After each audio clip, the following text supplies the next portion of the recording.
Conte de sagesse immortelle. Le naïf, le sournois et l'argent. Écoute ce conte en entier, car à la fin se trouve une énigme, à laquelle tu devras tôt ou tard répondre.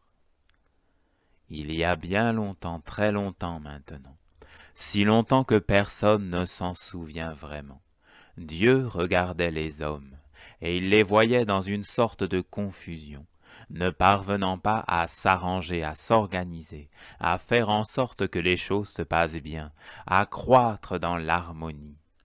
Alors Dieu eut cette idée. Il leur envoya un ange de l'harmonie, un ange des échanges, un ange de toute beauté, afin de parvenir à construire ensemble, même quand on n'est pas d'accord. C'était un ange vraiment incroyable. Cet ange, c'était l'ange de l'argent. Oui, l'argent était vraiment un ange, dans son origine, car il permet de faire des échanges avec des personnes qui sont très différentes. Par exemple, un scribe voulait construire une maison, mais il ne savait pas le faire. C'était un être érudit, raffiné, intelligent certes, mais également orgueilleux. Il ne fréquentait pas les maçons et n'aimait pas travailler de ses mains. Il ne parlait pas aux tailleurs de pierre et à tous ces gens. Mais bon, quand on veut construire une maison, le mieux reste encore d'aller trouver un maçon. C'est donc ce qu'il fit. Le maçon était un bon maçon. Il travaillait avec précision et efficacité. Il avait à cœur de réaliser de belles et solides maisons. Et c'est ce qu'il fit. Le scribe fut satisfait et le paya bien, et le maçon fut satisfait. Avec l'argent, il acheta au marché de magnifiques légumes, à un maraîcher qu'il n'avait jamais vu. Le maraîcher à son tour prit l'argent, et alla trouver le potier, qui prit l'argent, et alla payer le teinturier, qui prit l'argent, et alla acheter une vache, et l'éleveur prit l'argent, et etc., etc. Il n'était plus indispensable de se connaître ou d'être d'accord pour faire des échanges.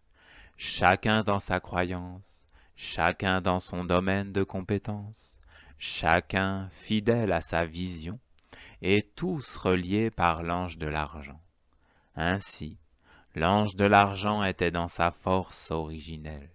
Ainsi, l'ange de l'argent faisait son œuvre dans le monde.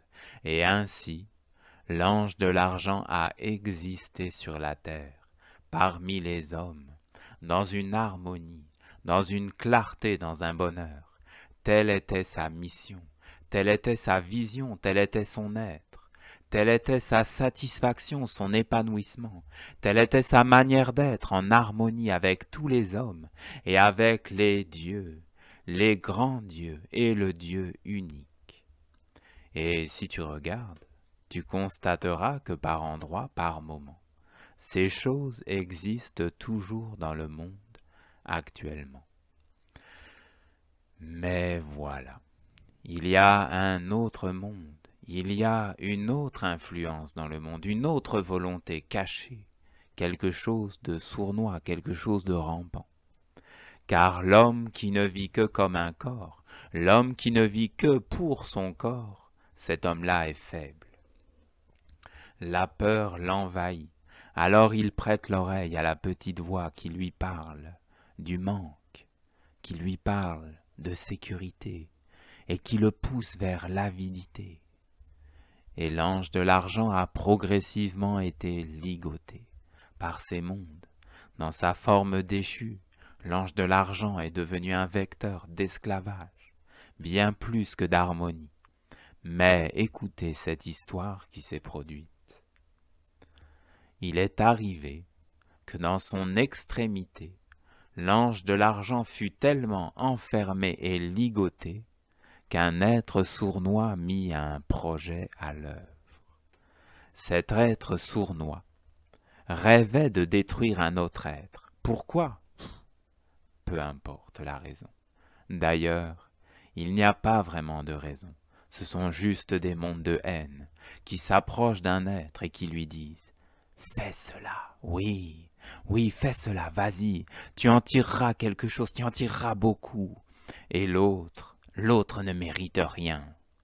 Alors, le sournois était riche, riche dans le monde extérieur bien sûr, car dans le monde intérieur il était pauvre, extrêmement pauvre.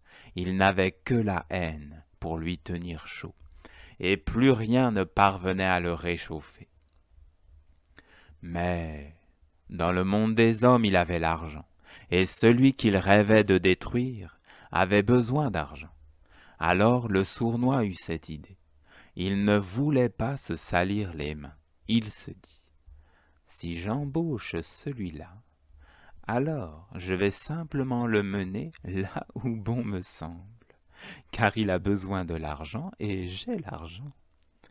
Si je lui fais croire que l'ange de l'argent est toujours dans son état originel, alors il travaillera pour moi, il pensera que tout ça est équitable, et s'il y croit, bon, nous verrons bien. Alors le sournois embauche le naïf et lui fait réaliser son projet de destruction, en cachant à l'employé la finalité de ce pourquoi il travaille. Le naïf est payé.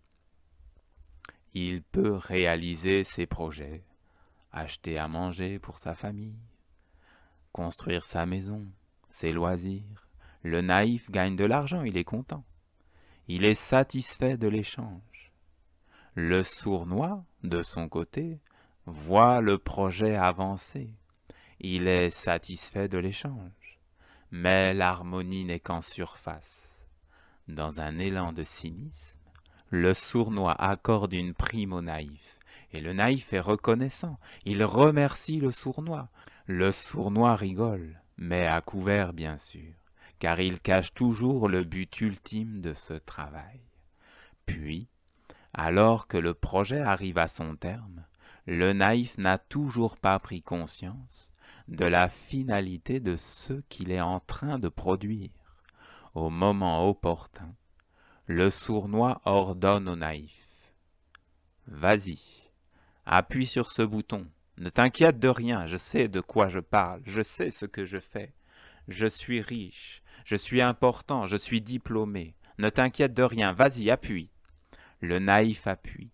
Alors le stratagème terrible de haine, de destruction, imaginé et caché depuis des mois, des années par le sournois, se met soudain en mouvement, et le naïf périt, sans même comprendre ce qui s'est passé. Alors voilà l'énigme qui se présente devant toi. C'est toi qui dois y répondre. Tu dois y répondre par toute ta vie, par ton éveil, par ton cœur, par la beauté des sentiments, par tout ce que tu es. Tu dois trouver la réponse à cette énigme. S'agit-il d'un meurtre ou s'agit-il d'un suicide? Qui est coupable? Est-ce que c'est la haine du sournois qui a tué ou est-ce que c'est la naïveté du naïf qui a tué? Est-ce que celui qui sait s'organiser pour faire apparaître sa vision dans le monde, est-ce que celui-là ne mérite pas de l'atteindre?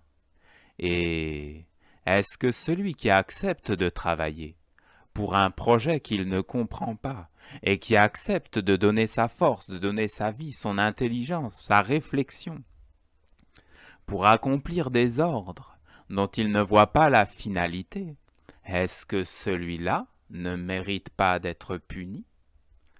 À toi de trouver la réponse à cette énigme.